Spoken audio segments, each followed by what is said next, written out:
Kak, katanya yang sudah kerja jadi P3K bisa ikut seleksi CPNS 2024. Ya, benar, memang bisa, tapi ada syarat dan ketentuannya. Nah, di video ini saya akan beberkan kelebihan dan kekurangannya. Bagi teman-teman yang merasa jadi PNS itu lebih enak, bisa santai, bisa dapat pensiun dibandingkan P3K, yang merasa P3K itu hak-haknya berbeda dengan PNS, yang merasa P3K nggak bisa naik jenjang jabatan, yang merasa P3K itu nggak bisa naik pangkat, jenjang karirnya sempit, dan lain-lain. Mungkin ini saatnya kalian bisa merubah nasib kalian dengan mengikuti seleksi CPNS 2024. Pasalnya berdasarkan Permenpan nomor 6 tahun 2024 tentang pengadaan pegawai ASN, P3K yang sudah bekerja minimal 1 tahun dapat mengikuti seleksi CPNS maupun P3K. Berikut ini saya summary ya, syarat dan ketentuannya. Yang pertama, khusus teman-teman P3K pengadaan tahun 2021 dan 2022 dapat mengikuti seleksi CPNS 2024.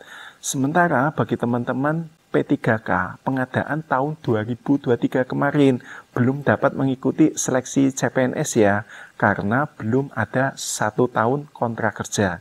Hal ini tertuang pada pasal 24D, dijelaskan bahwa dalam hal P3K melamar pada lowongan jenis pengadaan PNS atau pengadaan P3K, yang bersangkutan wajib memenuhi masa perjanjian kerja minimal 1 tahun dan telah mendapatkan persetujuan dari PPK atau PYB.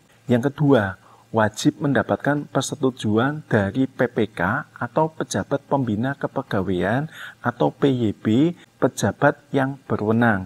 Kalau di Pemda, PPK itu bupati atau wali kota atau gubernur ya. Sementara PYB itu pejabat yang berwenang, itu sekretaris daerah atau BKPP atau BKD atau BKPSDM. Nah, pertanyaannya, apakah PPK mau memberikan persetujuan kamu mengikuti seleksi CPNS? Menurut saya ini tergantung kebijakan dari PPK masing-masing instansi ya. Yang ketiga, jika akan melamar CPNS, pastikan usia kalian pada saat mendaftar kurang dari 35 tahun. Hal ini tertuang pada pasal 23 ayat 1 yang berbunyi, setiap WNI mempunyai kesempatan yang sama untuk melamar menjadi ASN dengan memenuhi persyaratan dan prosedur sebagai berikut. Poin A, usia paling rendah 18 tahun dan paling tinggi 35 tahun pada saat melamar PNS. Jadi pastikan teman-teman usianya masih di bawah 35 tahun ya. Usia 35 tahun itu dihitung pada saat upload resume pendaftaran CPNS. Katakanlah saya sudah memenuhi persyaratan di atas. Apa yang harus saya pertimbangkan sebelum mengikuti seleksi CPNS 2024?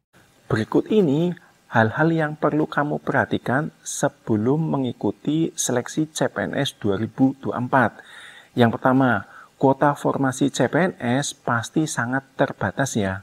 Jangan harap ya teman-teman ketika formasi CPNS dibuka itu Jangan harap ya teman-teman ketika formasi CPNS 2024 dibuka itu kuotanya sama dengan tahun-tahun sebelum 2020, di mana waktu itu belum ada istilah jabatan P3K.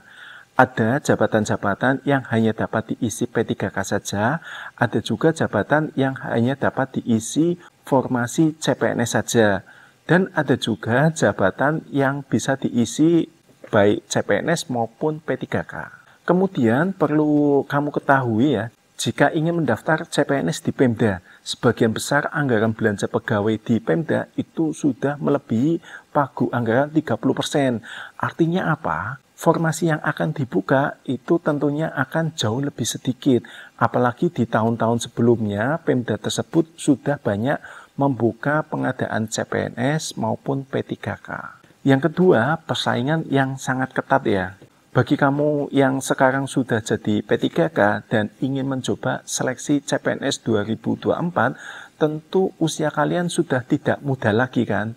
Di sisi yang lain, di luar sana banyak fresh graduate yang siap berkompetisi denganmu. Ditambah lagi kondisi ekonomi Indonesia yang sedang tidak baik-baik saja. Banyak pengangguran di mana-mana dan PHK juga di mana-mana ya. Untuk itu, belajar saja tidak cukup. Kamu harus menyiapkan sedari dini strateginya. Kalian bisa ikut tryout atau kelas bimbel untuk memaksimalkan potensi belajarmu. Kak, pendaftaran CPNS kan pendaftarannya di bulan Agustus 2024, sementara jadwal P3K mundur di bulan September-Oktober.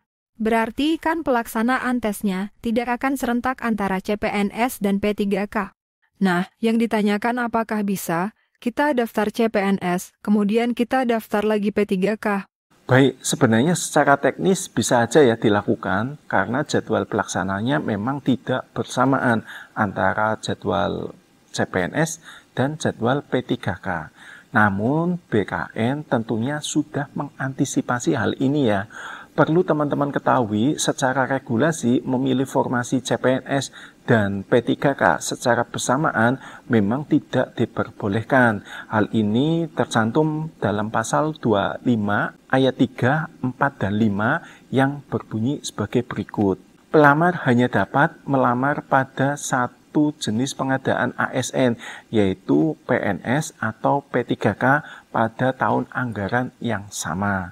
Pelamar, sebagaimana dimaksud pada ayat 3, hanya dapat melamar pada satu instansi dan satu jenis jabatan dalam satu periode tahun anggaran. Dalam hal pelamar sebagaimana dimaksud pada ayat 3, diketahui melamar lebih dari satu instansi dan atau jenis pengadaan dan atau satu jenis jabatan atau menggunakan dua nomor identitas kependudukan yang berbeda yang bersangkutan dianggap gugur dan atau dapat dikenakan sanksi sesuai ketentuan peraturan perundang-undangan. Nah, sampai di sini tentunya teman-teman kalkulasi lebih jauh ya sebelum memilih CPNS atau P3K. Kalau mau daftar CPNS 2024, ya teman-teman dari sekarang sudah belajar SKD ya.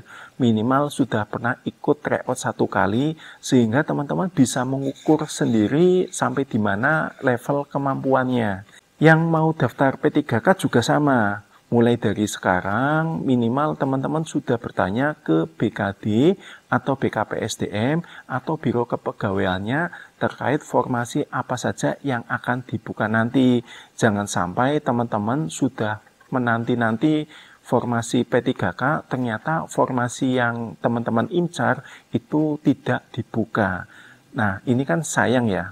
Kemudian teman-teman juga perlu belajar dari sekarang Mansoskul, manajerial, sosial, kultural, dan wawancara untuk mempersiapkan P3K-nya nanti. Nah, jika ada hal-hal yang kurang jelas atau teman-teman ingin bertanya seputar CPNS 2024, P3K 2024, kalian bisa ketik hashtag AMA pada kolom komentar di bawah. Saya Basuki Rahmat, salam Prakom Indonesia.